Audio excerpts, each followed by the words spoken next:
Цените во јули не му испишаа ништо добро на граѓанскиот стандард, вели анализата на синдикатот. Потрошувачката кошница од 48.620 денари е надмината и тоа со следниве цени. Пратејќи ги цените и по оние критериуми со кои што ние ја одредуваме минималната кошничка, може за малку нешто во еден период беше поевтине, но почна драстично да се зголемуваат цените на сите прехранбени продукти. Да не зборуваме за зеленчукот, за овошјето, за се најавува покачување на лебот.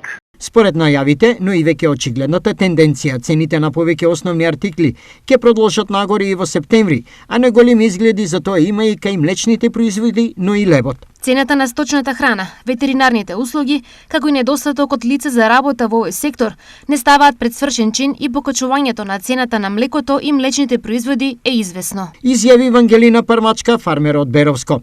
Слични објаснувања за нова цена на лебот има и од пекарите. Има некои најави за покачување на пшеницата и на брашното, доколку дојде до покачување нагло, поголемо покачување, ние ќе коригираме, ама нема да биде тоа драстично, сигурно од 2 до 3 денари. Се надевам дека ќе остане така, дека владата ќе преземе некои мерки да може да биде ниска цената на пшеницата и да имаме ниска цена на брашно како што беше досега.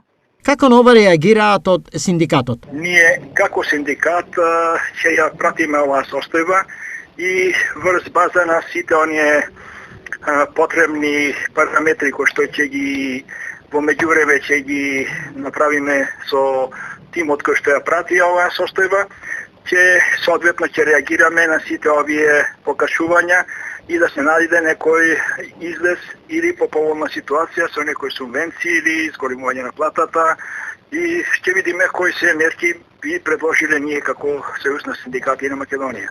За сега, од владата на овие најави не реагираат, но не толку одамна министерот за економија Крешник Бектеши посочи дека ценовното движење се следи и доколку треба, соодветни мерки ќе бидат превземени.